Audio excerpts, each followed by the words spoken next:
그것은 자신의 어떤 부분도 필연적으로 전체보다 못한 게 될 수밖에 없으며, 따라서 단순히 자신을 여러 부분으로 나누기만 해도 전체보다 못한 각 부분은 자신의 나머지를 돌아보고 그것의 장대함을 목도할 수 있으리라는 아주 정확한 추론을 내렸다.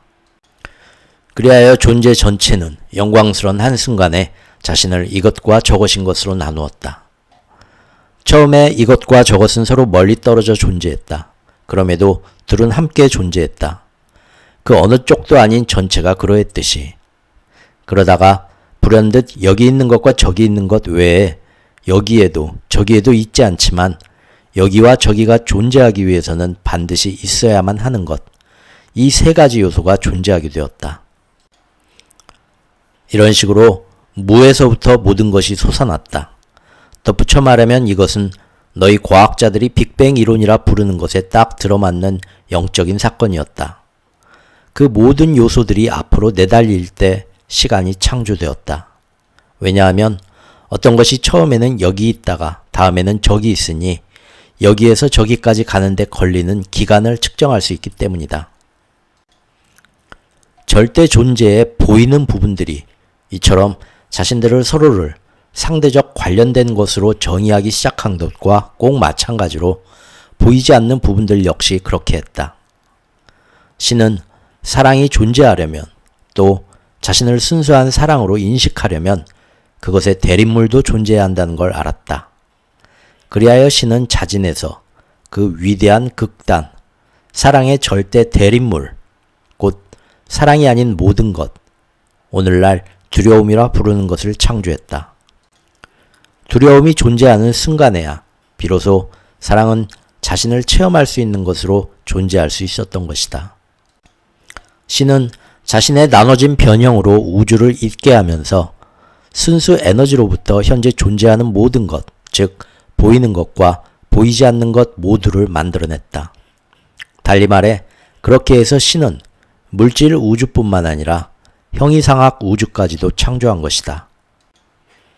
이 와중에 존재와 부재의 등식 중에서 부재를 이루는 신의 부분 역시 전체보다 작은 무한히 많은 수의 단위들로 폭발했다.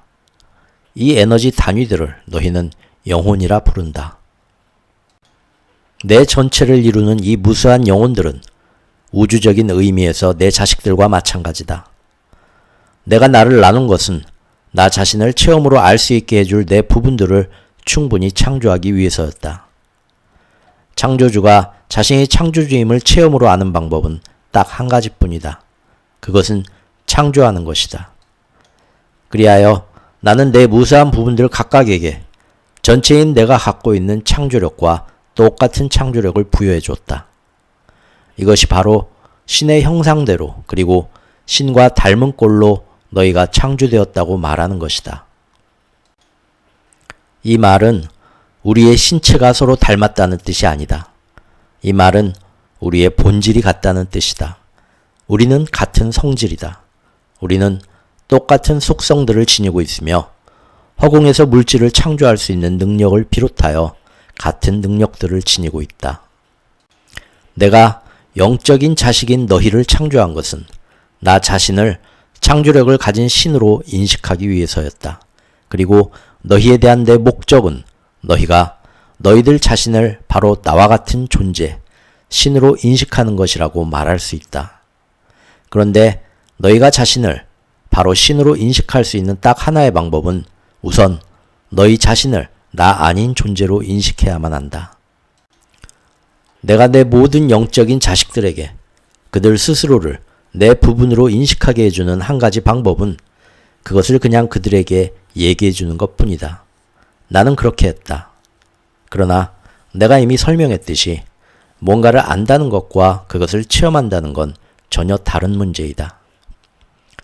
영혼은 자신을 체험으로 알고자 갈망했다. 마치 내가 그걸 원해서 빅뱅으로 세상을 창조했던 것처럼. 개념으로 안다는 것만으로는 너희에게도 충분치 않았던 것이다. 그래서 나는 한 가지 계획을 세웠다. 그 계획 하에서 순수의 영혼인 너희는 이제 막 창조된 물질 우주로 들어가게 된다. 물질성이야말로 너희가 개념으로 아는 것을 체험으로 알게 해주는 유일한 길이기 때문이다. 내가 맨 먼저 물질 우주와 우주를 지배하는 상대성 체계와 그 밖에 온갖 피조물들을 창조한 까닭도 사실 거기에 있다. 내 영적 자식들인 너희가 일단 물질 우주로 들어가면 너희는 자신에 관해 아는 바를 직접 체험할 수 있게 된다. 그러나 그보다 먼저 너희는 그 대립물부터 알아야 한다. 너희는 너희 아닌 것과 마주치기 전까지는 자신을 자신으로서 체험할 수 없다. 이것이 바로 너희 아닌 것이 너희 자신을 규정하는 것이고 바로 상대성 이론의 목적이자 모든 물질적 삶의 목적이다. 또한 너희는 자신을 창조주로 인식하기 위해서는 직접 창조해 보아야만 한다. 그리고 너희가 직접 창조해 보기 전까지는 자신을 창조주로서 체험할 수 없다. 어떤 의미에서는 존재하기 위해서 먼저 존재하지 않아야 한다는 식이다. 그리하여 너희는 그 다음으로 할 수 있는 가장 멋진 일을 벌였다. 즉, 자신이 참으로 누구인지를 스스로 잊게 만드는 것이다. 너희는 물질계로 들어오면서 자신에 관한 기억을 지웠다. 너희가 신의 존재로서 자신을 체험하게 되는 것은 단순히 너희가 신의 일부라는 얘기를 듣는 데서가 아니라 신의 일부가 되고자 선택하는 행동 속에서이다. 너희가 아무리 애를 써도 내 자식이 아닐 수는 없다. 하지만 너희는 잊을 수는 있다. 너희는 지금껏 언제나 신성한 전체의 신성한 일부였고 앞으로도 언제나 그럴 것이다. 너희는 자신이 참으로 누구인지를 재구성하는 쪽을 바로 너희의 전체인 신의 전체를 체험하기 위해 너희의 여러 부분들과 함께 결합하는 쪽을 선택하고 있는 것이다. 그러므로 이 지상에서 너희의 직무는 삶의 의미는 무언가를 배우는 것이 아니라 이미 알고 있는 자신을 재구성하는 것이다. 그리고 다른 모든 사람들 역시 자신들을 재구성할 수 있도록 도와주는 것이 너희의 직무에서 큰 비중을 차지하는 이유이다. 이렇게 너희는 사랑 아님을 증명할 수 있을 때까지는 사랑을 증명할 수 없다. 절대계를 제외하고는 대립물 없이 존재할 수 있는 것은 하나도 없다. 그러나 절대계는 너희에게도 내게도 충분치 못했다. 나는 거기에서 언제나 그대로임 속에 존재했으며 너희가 나온 것도 거기이다. 절대계 속에는 알만 있을 뿐 체험은 없다. 알은 신성한 상태이지만 가장 위대한 기쁨은 존재 속에 있다. 존재는 오로지 체험한 뒤에만 이루어질 수 있다. 그것을 순서대로 펼쳐놓으면 암, 체험, 존재가 된다. 이것이 바로 삼위일체인 신이다. 성부는 모든 이해의 부모요, 모든 체험의 원천인 알미다. 왜냐하면 너희가 알지 못하는 것을 체험할 수는 없기 때문이다. 성자는 아버지가 자신에 관해 알고 있는 모든 것의 체험 또는 육화인 체험이다. 왜냐하면 너희는 자신이 체험하지 못한 존재일 수는 없기 때문이다. 성신은 아들이 그 자신에 관해 체험한 모든 것의 탈육화인 존재이다. 그것은 오직 알고 체험한 것에 대한 기억을 가질 때만 가능한 소박하면서도 절묘한 있음이다. 이 소박한 있음은 더 없는 기쁨이다. 그것은 알고 체험한 뒤에 오는 신의 상태이며 신이 태초에 갈망했던 상태이다. 이와 같은 삼위일체의 관계에서 이루어진 과정을 보면 다음과 같다. 생기게 하는 것, 생긴 것, 존재하는 것. 이 삼중의 실체는 신의 표식이다. 그것은 신성한 패턴이다. 하나 속의 셋은 승고한 영역 어디에서나 찾을 수 있다. 시간과 공간이든 신과 의식이든 혹은 그 외의 다른 모든 미묘한 관계들을 다루는 문제에서 너희는 이것을 피할 수 없다. 반면에 너희는 삶의 모든 조악한 관계들에서는 이 삼위일체 진리를 찾아내지 못할 것이다. 조악한 관계들의 영역에서는 어떤 개념도 그 대립물의 개념화 없이는 존재할 수 없다. 너희의 일상체험 대부분이 이런 현실에 토대를 두고 있다. 미묘한 관계들의 영역에서는 존재하는 어떤 것도 대립물을 갖지 않는다. 모든 것은 하나이고 모든 것은 결코 끝나지 않는 원을 그리며 하나에서 다른 하나로 나아간다. 세상은 조악한 물질성의 영역 속에 있다. 지진과 태풍, 홍수와 회오리, 그리고 그 밖의 소위 자연재해라는 것들은 원소들이 한 극에서 다른 한 극으로 움직이는 것에 불과하다. 탄생과 죽음의 전체 순환 역시 이런 움직임의 일부이다. 이 움직임은 생명의 리듬이다. 조악한 현실 속에 있는 모든 것이 이 리듬을 따른다. 생명 그 자체가 하나의 리듬이기 때문이다. 생명은 파동이고 진동이며 존재하는 전체의 심장부에서 울려나오는 고동이다. 병은 건강의 대립물로 너희 명령에 따라 너희의 현실에서 드러난다. 어떤 수준에서든 너희가 자신을 아프게 만들지 않았는데 아파질 수는 없으며 건강해지기로 그저 마음먹는 것만으로도 너희는 한순간에 좋아질 수 있다. 개인의 극심한 불행은 그 개인 스스로 선택한 반응이며 전 세계의 재난들은 세계의식의 결과이다. 나는 그저 너희가 그렇게 하는 걸 관조할 뿐이다. 그리고 나는 그런 사건들을 막을 일도 하지 않는다. 그렇게 하는 것은 너희 의지를 방해하는 것이고 너희의 신체험, 곧 너희와 내가 함께 선택한 체험을 도로 빼앗는 것이 되기 때문이다. 그러니 너희가 세상에서 나쁘다고 말하는 어떤 것도 비난하지 마라.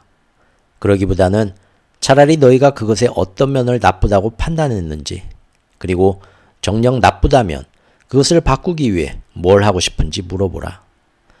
외부가 아니라 내면을 향해 이렇게 물으면서 생각해보라. 지금 나는 이런 재난을 당하면서 자신의 어떤 부분을 체험하고자 하는가? 나는 존재의 어떤 측면을 불러내고자 하는가? 왜냐하면 삶의 모든 것은 너희 자신의 창조 도구일 뿐이며 삶의 모든 사건은 단지 자신이 누구인지 판단하고 자신이 될 기회를 제공해 주는 것들에 불과하기 때문이다. 이것은 모든 영혼에게 적용되는 진리이므로 이 우주에는 어떤 희생자도 없으며 오로지 창조자들만이 있음을 너희가 알게 되리라.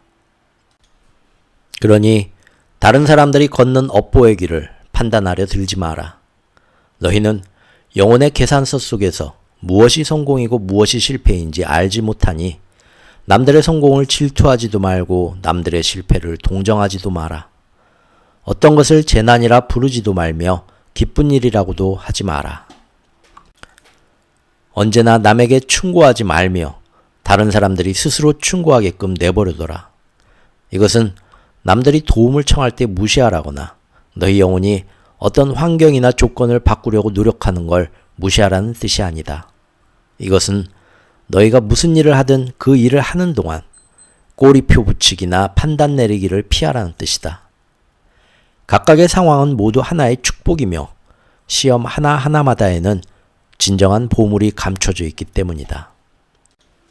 그러므로 어둠 속에 존재하는 빛이 되라. 하지만 어둠을 저주하지는 마라. 그리고 너희가 자기 아닌 것에 둘러싸인 순간에도 자신이 누구인지 잊지 말고 그 같은 창조를 이룬 자신을 칭찬하라. 너희가 그걸 변화시키려고 애쓸 때조차도. 그리고 가장 큰 시련의 순간에 행하는 것이 최대의 성공이 될 수 있음을 깨달아라. 너희가 창조하는 체험은 자신이 누구인지와 자신이 어떤 존재가 되고 싶은지에 관한 진술이기 때문이다. 너희는 배워야 할 어떤 것도 갖지 않은 채 지금의 삶 속으로 들어왔다. 너희는 이미 알고 있는 걸 밝히기만 하면 된다. 그것을 밝힘으로써 너희는 그것이 제 기능을 다하게 만들고 자신의 체험을 통해서 자신을 새롭게 창조할 것이다. 그렇게 해서 너희는 삶을 정당한 것으로 만들고 그것에 목적을 부여한다. 그렇게 해서 너희는 삶을 거룩한 것으로 만든다. 너희에게 일어나는 소위 나쁜 일들을 다 너희가 선택하는 것은 아니다. 네가 염두에 두고 있는 것처럼 자각된 감각으로는 아니다. 하지만 그것들은 모두가 너희 자신의 창조물이다. 너희는 항상 창조하는 과정 속에 있다. 순간순간마다, 1분 1분마다, 그리고 날마다. 너희는 하나의 커다란 창조기여서 말 그대로 너희가 생각하는 속도만큼이나 재빠르게 새로운 현상들을 드러내간다. 일과 사건과 조건과 상황들은 모두 의식에서 창조된다. 한 개인의 의식만으로도 이미 충분히 강력하다. 그렇다면 너희는 둘 이상의 의식이 내 이름으로 모일 때마다 어떤 종류의 창조 에너지가 분출될지 능히 상상할 수 있을 것이다. 나아가 대중의식이라면 그 힘은 너무나 막강하여 세계적인 중요성과 지구적인 결과를 갖는 사건들과 환경들을 창조할 수 있다. 네가 염두에 두고 있는 방식으로 너희가 그런 결과들을 선택한다고 말한다면 그것은 정확하지 않을 것이다. 내가 그것들을 선택하지 않는 만큼이나 너희도 그것들을 선택하지 않는다. 너희 역시 나처럼 그것들을 관찰하고 그것들에 비추어 자신이 누구인지 판단하고 있을 뿐이다. 하지만 세상에는 어떤 희생자도 없고 어떤 악당도 없다. 그리고 다른 사람들의 선택으로 네가 희생되는 일도 없다. 어떤 면에서 보면 너희가 싫어한다고 말하는 것들 전부를 너희 자신이 창조해냈다. 그리고 너희는 그것들을 창조했기 때문에 그것들을 선택한 것이다. 너희에게 그따위 짓을 하는 어떤 것이나 어떤 자가 저 밖에 있다는 관념을 즐기고 있는 한 너희는 그것을 어떻게 해볼 수 있는 자신의 힘을 무력화시키고 있다. 내가 이렇게 했다라고 말할 때라야 비로소 너희는 그것을 바꿀 힘을 얻을 수 있다. 뭔가를 바꾸는 첫 단계는 네가 그렇게 되도록 선택했다는 사실을 깨닫고 받아들이는 것이다. 설사 너희가 개인 차원에서 이 말을 받아들일 수 없다 하더라도 우리 모두가 하나라는 너희의 깨달음으로 이 말을 받아들이도록 하라. 그리고 나서는 어떤 것이 나빠서가 아니라 그것이 더 이상 자신에 대한 정확한 진술을 해내지 못하기 때문에 바꾸고자 노력하라. 어떤 행동을 하는 데는 딱 한 가지 이유가 있을 뿐이다. 즉, 우주에게 자신이 누구인지를 진술하는 것으로만. 삶을 이런 식으로 이용할 때 삶은 자기 창조가 된다. 너희는 자신을 자신으로 그리고 항상 되고자 했던 자신으로 창조하기 위해 삶을 이용한다. 어떤 일을 하지 않는 이유 역시 딱 한 가지뿐이다. 즉, 그것이 더 이상 되고자 하는 자신에 대한 진술이 되지 못한다는 이유. 그것은 더 이상 너희를 반영하지 않고 더 이상 너희를 대변하지 않는다. 만일 너희가 정확하게 재표출되기를 원한다면 너희는 영혼 속에 투영하고자 하는 자신의 모습과 맞지 않는 삶의 모든 것들을 변화시키려 노력해야 한다. 가장 넓은 의미에서 볼 때 일어나는 모든 나쁜 일들은 너희가 선택한 것들이다.